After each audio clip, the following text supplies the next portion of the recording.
written on the form of publications. Yeah. How do you manage that to certainly large multinational and large clients? There are a lot of people who want to publish with publications. So do you have any concerns about that? Do you have any recommendations? I think that it is a concern. I mean, what you can see from my publication record, if you were to look at my publication record, my H-index is not very big in comparison to some of my colleagues in Oxford. It looks absolutely minuscule. And that has an impact for me. It means that I can't participate in some grant applications. I can't, despite having done this volume of work, it's kind of, because the publication output is relatively small but high quality, it can disadvantage me.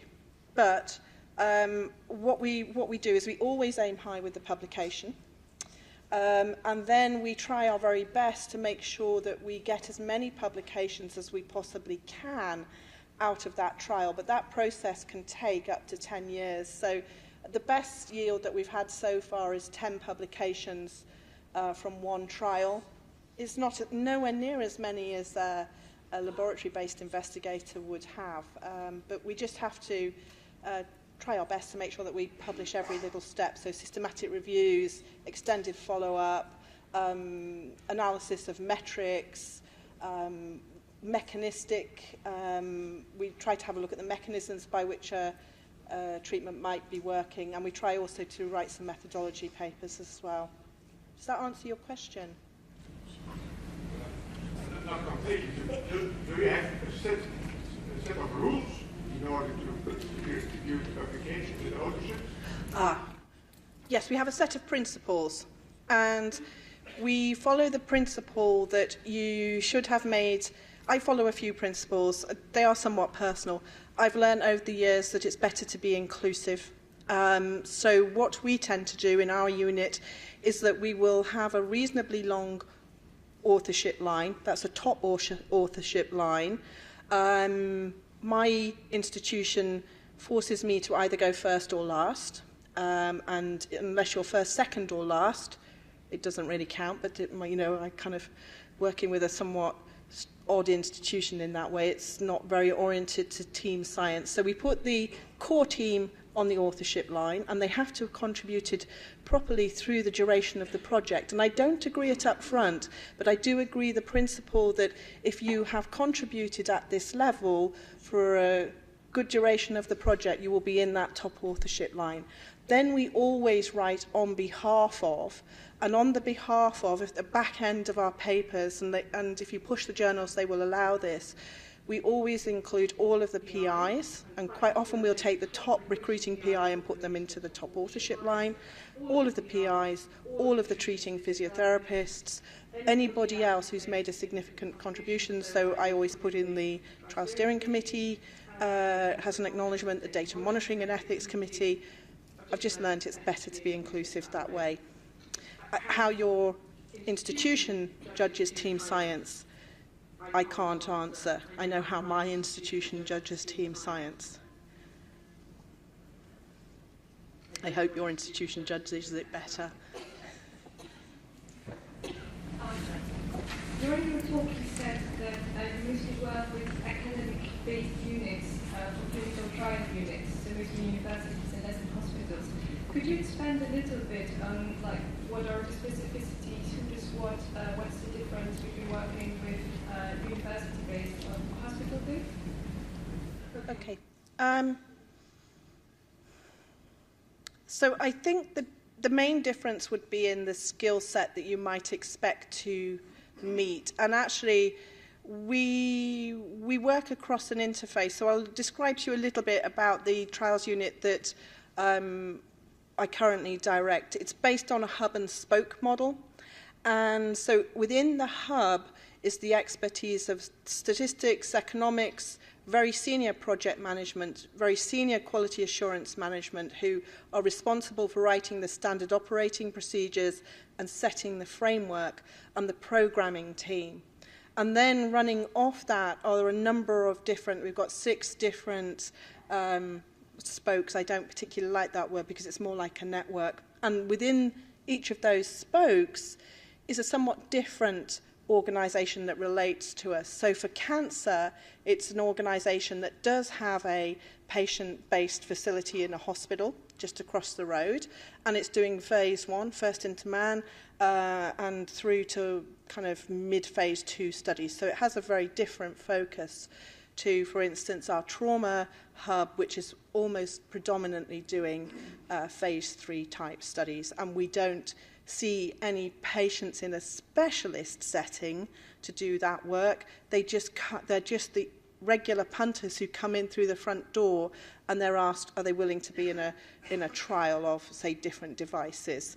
And that study will spread across the country. So we've kind of developed a flexible model, but we use a consistent set of standard operating procedures throughout. And that does mean that probably for some of our complex intervention trials, our non-pharmacological trials, you could say, or possibly we wouldn't have to use such stringent levels of programming and audit, but it's just too complex for us to run 2 systems. It just doesn't work at scale. And to be quite honest with you, I think the values and principles that are embedded behind the European Clinical Trials Directive and what the regulators have to say in this area is entirely right. I think it should be auditable, and I think it should be a really high quality system. So we just use that throughout, and then we're fairly flexible and fluid thereafter.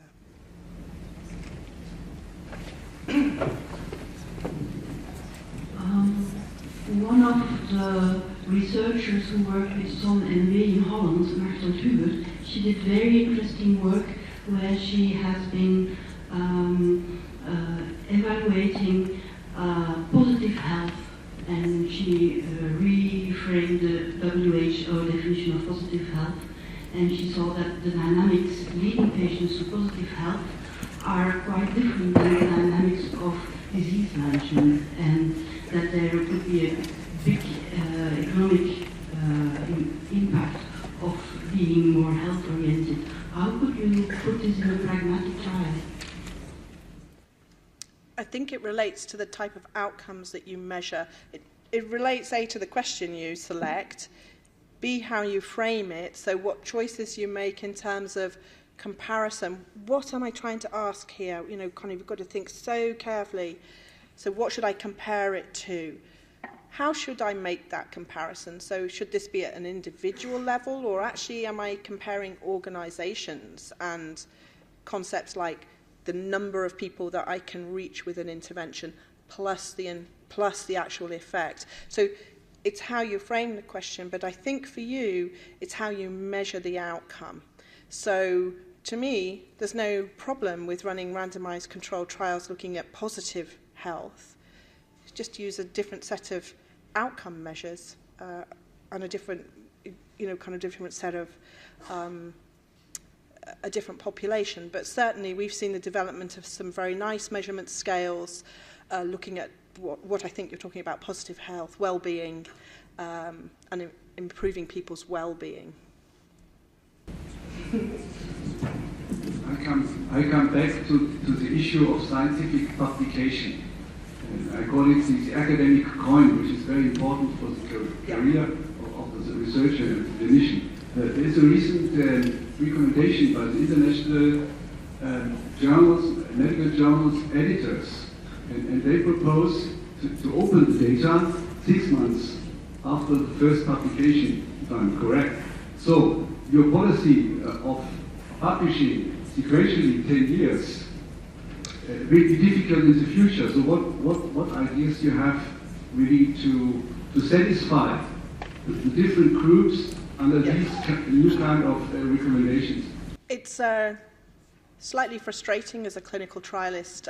One of the unfortunate byproducts of the trial registration system is that not only I'm very happy for the regulators to be able to follow us, but also a whole load of other people who think that they can do clinical trials but have never done one and have no real kind of sense of how long it takes to do these things and the maturation process that's involved in analysing the data and ensuring it's correct, kind of jump on the bandwagon, and suddenly we have these diktats that data should be published within 1 year. I can see if you're doing a simple lab-based study, kind of early phase with lab endpoints, it's no problem.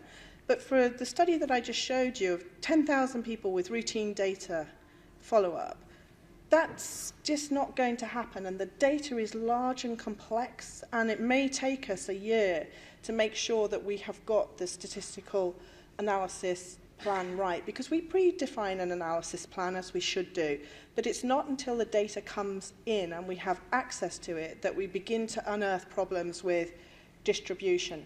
Things being, why is this variable, why is this is not behaving in a consistent way, why is that? And we have to go back and start from the beginning, so it takes time. So I spend quite a bit of my time trying to influence people who are setting these deadlines to just be cognizant of the time it can take, and it doesn't mean we're not going to publish, it just means we're going to publish what's right. And I completely agree with you. I'm concerned about